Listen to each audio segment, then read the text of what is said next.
Assalamualaikum warahmatullahi wabarakatuh. Perkenalkan, nama saya Sirly Novema Jiwandani dengan nomor NIM 23213130130 dari kelas HPI 3C. Di sini saya akan mempresentasikan PPT yang saya buat, yaitu Fiqh Munakahat.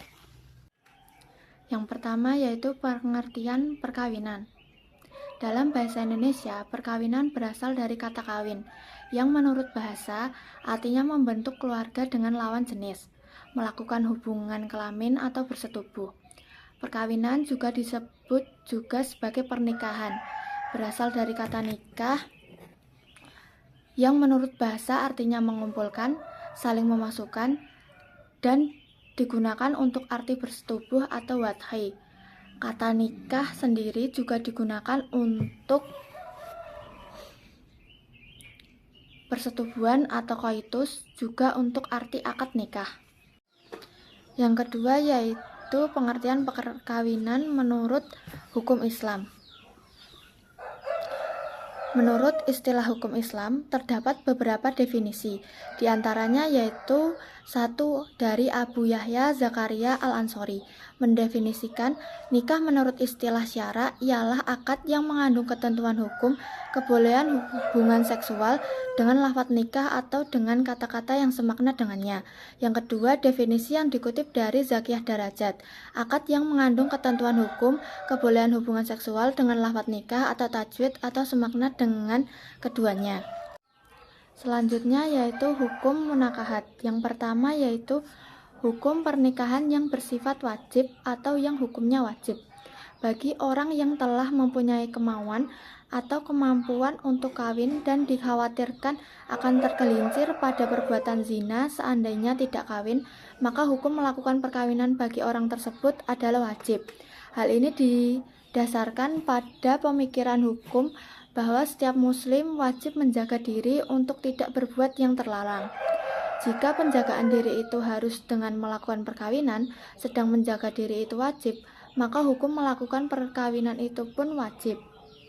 Yang kedua ialah melakukan perkawinan yang hukumnya sunnah. Orang yang telah mempunyai kemauan dan kemampuan untuk melangsungkan perkawinan, tetapi kalau tidak kawin, tidak dikhawatirkan akan berbuat zina, maka hukum melakukan perkawinan bagi orang tersebut adalah sunnah. Alasan menetapkan hukum sunnah itu ialah dari anjuran Al-Quran, seperti tersebut dalam surat An-Nur ayat 32 dan hadis Nabi yang diriwayatkan Bukhari dan Muslim dari Abdullah bin Mas'ud yang dikemukakan dalam menerangkan sikap agama Islam terhadap perkawinan.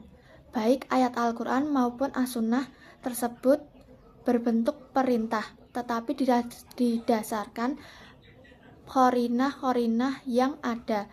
Perintah Nabi tidak memfaedahkan hukum wajib, tetapi hukum sunnah saja. Yang ketiga yaitu melakukan perkawinan yang hukumnya haram. Bagi orang yang tidak mempunyai keinginan dan tidak mempunyai kemampuan serta tanggung jawab untuk melaksanakan kewajiban-kewajiban dalam rumah tangga, sehingga apabila melangsungkan perkawinan akan terlantarlah dirinya dan istrinya, maka hukum melakukan perkawinan bagi orang tersebut adalah haram. Yang keempat yaitu melakukan perkawinan yang hukumnya makruh. Bagi orang yang mempunyai kemampuan untuk melakukan perkawinan, juga cukup mempunyai kemampuan untuk menahan diri, sehingga tidak memungkinkan dirinya tergelincir berbuat zina sekiranya tidak kawin. Hanya saja orang ini tidak mempunyai keinginan yang kuat untuk dapat memenuhi kewajiban suami istri dengan baik. Yang kelima yaitu melakukan perkawinan yang hukumnya mubah. Bagi orang yang mempunyai kemampuan untuk melakukannya, tetapi apabila tidak melakukannya tidak khawatir akan berbuat zina, dan apabila melakukannya juga tidak akan menelantarkan istri, perkawinan orang tersebut hanya didasarkan untuk memenuhi kesenangan, bukan dengan tujuan menjaga kehormatan agamanya dan membina keluarga sejahtera.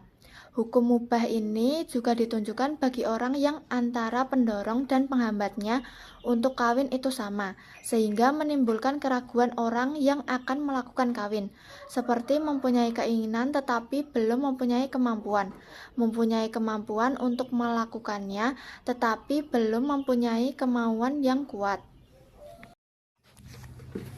Selanjutnya yaitu tujuan munakahat. Yang pertama yaitu mendapatkan dan melangsungkan keturunan. Yang kedua yaitu memenuhi hajat manusia untuk menyalurkan syahwatnya dan menumpahkan kasih sayangnya. Yang ketiga yaitu memenuhi panggilan agama, memelihara diri dari kejahatan dan kerusakan.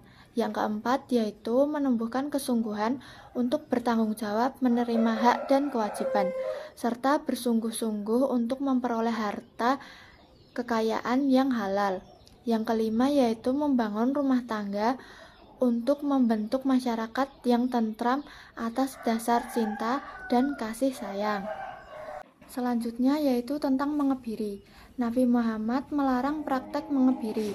Salah satu hadis terkait adalah dari Abdullah bin Mas'ud. Ia berkata, "Kami adalah orang-orang muda yang tidak punya apa-apa bersama Nabi Muhammad." Maka beliau berkata kepada kami, "Wahai para pemuda, barang siapa di antara kalian yang telah mampu untuk menikah, maka menikahlah, karena sesungguhnya menikah itu lebih menundukkan pandangan dan lebih dapat menjaga kemaluan.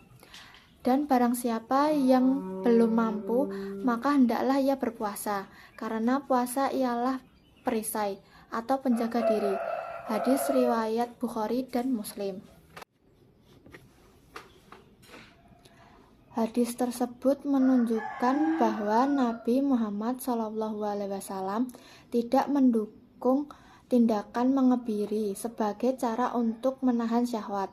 Sebaliknya, beliau menganjurkan pernikahan bagi yang mampu dan puasa bagi alternatif bagi yang belum mampu menikah.